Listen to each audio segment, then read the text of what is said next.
Magandang araw po mga kasabong. Welcome back po sa aking channel, Sunny and TV.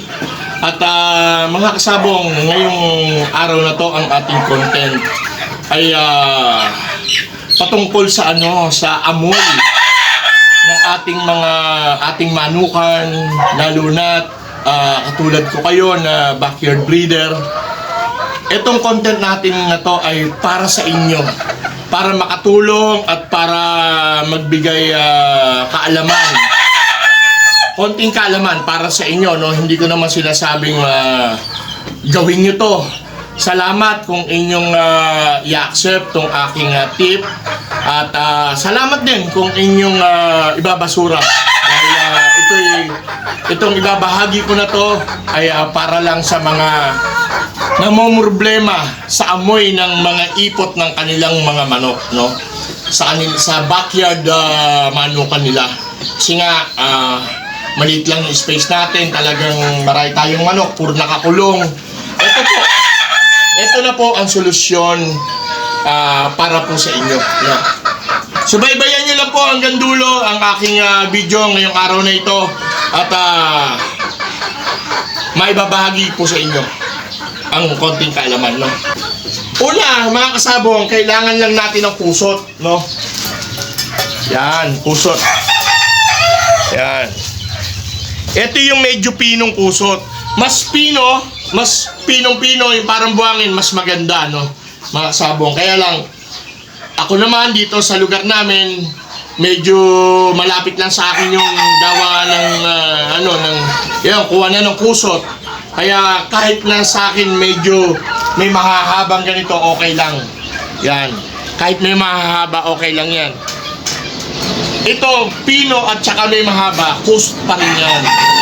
Ang purpose ng kusot natin, mga kasabong, ay mag-absorb ng baho o amoy ng ipot ng manok natin dito sa ating kulungan. I-absorb po niya yung baho na naiipong ipot. Kaya take note, mga kasabong, itong gagawin natin na to, magtatagal po ito kahit po 1 linggo, mga kasabong, na hindi kayo magpalit ng magwalis, maglinis ng tawag dito, ng saluhan ng ipot ng inyong manok. Pwede po sa inyo to, mga kasabong. Panoorin nyo, matututunan nyo ang konting aral dito. Sige, lagyan na natin.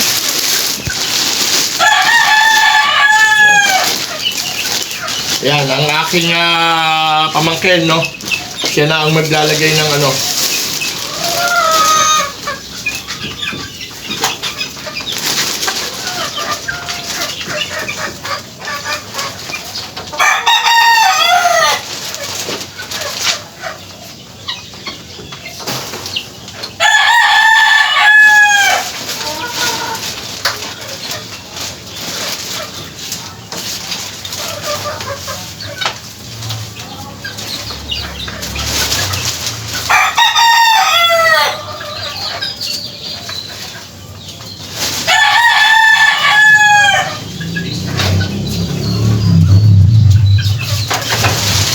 ikakalat nyo lang, mga kasabong, kung saan nyo iipot yung inyong manok.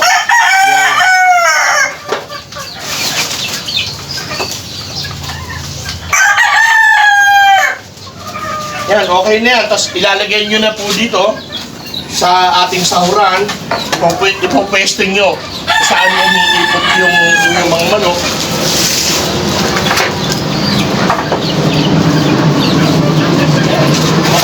Mga kasabong,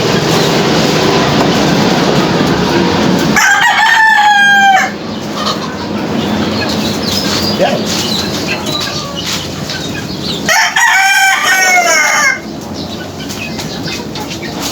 Ganyan lang ang tipid na kayo sa bayarin sa tubig, sa nawasa, dahil hindi na kayo mag-i-spray pa ng ipot ng manok nyo, no?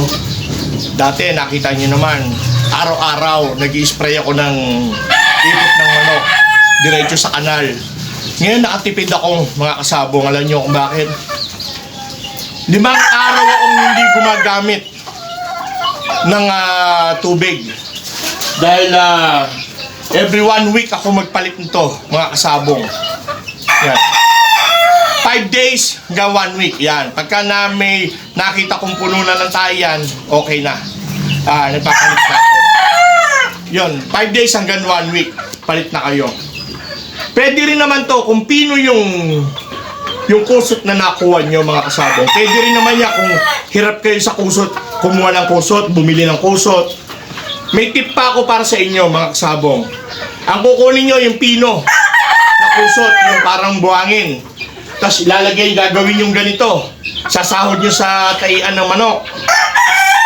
Kinabukasan o ikadalawang araw, kunin yung taian, yung saluan ng ipot, bistayin nyo mga kasabong. Pwede yun. Bistayin nyo. Kung meron pa yung pambistay na hindi naman sobrang pino, bistayin nyo. Yung mabibistay doon, yung lalaglag, pwede nyo pang gamitin yun mga kasabong. Napaka-useful ng ginagawa natin dito mga kasabong. At ito ay sobrang tipid. Talagang practical. Kumbaga sa practical. Ito yung tatawagin natin tong manukang walang amoy. Mga kasabong. Ito yung manukang walang amoy.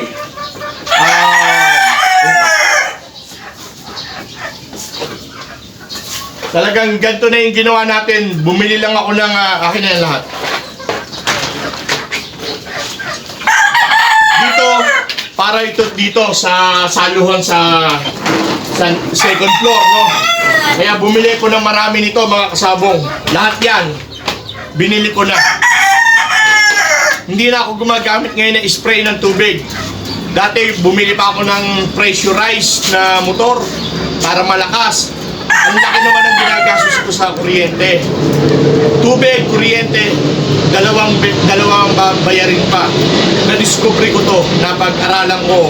Dahil kusot naman yung ginagamit natin sa flying pen. Ngayon napag-aralan ko bakit hindi natin pwedeng gawin dito.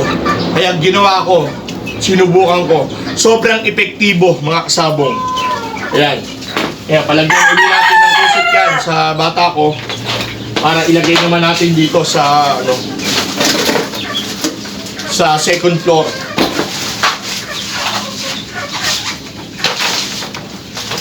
Lahat po ng gamit ko dito sa manukan, puro kusot, mga kasabong. Tapos, yung iba, pagka yung nagpalit kami, tulad ngayon, nagpalit na kami, yung luma namin kusot na itatapon, nakalagay sa sako yon. Nilalagay ko sa labas ng bahay ko. May nag-aabang lagi sa akin doon. May kumukuha. Siguro yung mga naghahalaman, mga kasabong.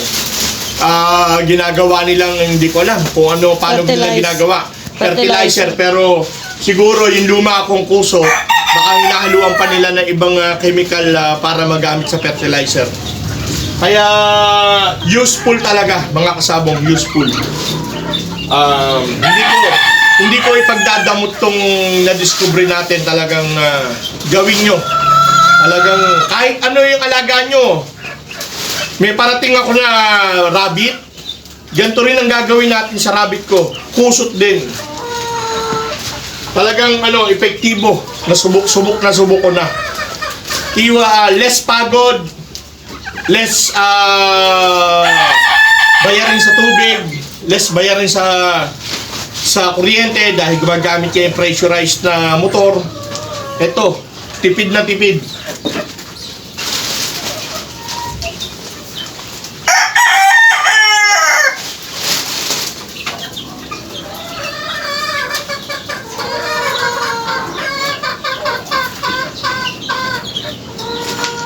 Yan, mga kasabong, diretso lang dito.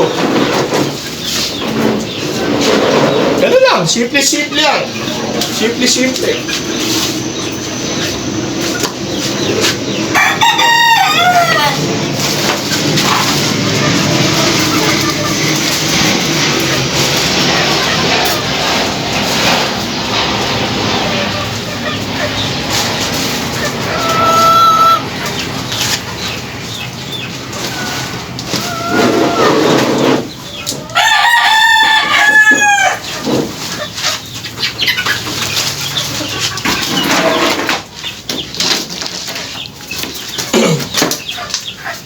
Kasi mga kasabong, dati ginagamit na madalas ng mga breeder ay yung rice hull. Ano ba yung rice hull? Rice hull. Yung ipa ng palay. Yung po ginagamit dati. Eh ngayon, halos karamihan ng bukirin. Mga kasabong, lalo na dito sa NCR o Kamaynilaan, wala nang bukirin na palayan. Kaya, wala na tayong pagkunan ng ipa, ng palay. Kaya, ito naging alternate natin. Marami dito sa Kamaynilaan na ganito. Yung kusot. Kaya ito na ang naging pamalit na ganoon sa ipa ng palay, ang kusot. Sobrang epektibo naman.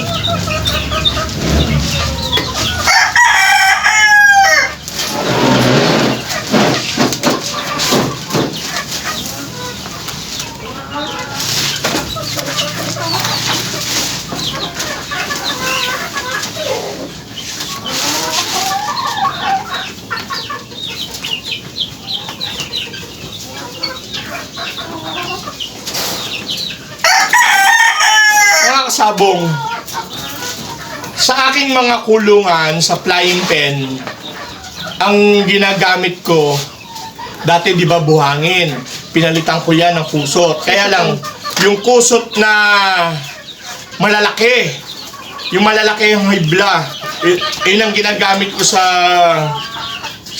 mga flying pen ko, sa 11 butas ng flying pen, yung kusot na malalaki. Kasi sa napag-aralan ko din, yung buhangin na pino na binistay, dati ganun ang gamit ko. Di ba, nasabi ko na yun nung dati ko pang vlog, nagkakaamoy. Tsaka yung absorb, nawawala na kasi pagka natuyo yung buhangin, sobrang alikabok talaga, sobrang alikabok. Kailangan mo naman basain. Yung pan-disinfect, kailangan basain mo ng gusto para mawala yung alikabok. Nagsisimula naman bumaho yung tae. Naiipon yung tae, mababasa pa. Alam niyo naman ang ipot, pag nabasa, ibang amoy. Tinanggal ko lahat ng buhangin.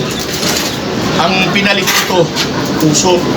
Talagang, di ba, pinakita ko naman sa inyo, yung mga sisiyo ko, puso din ang gamit ko. Sobrang epektibo.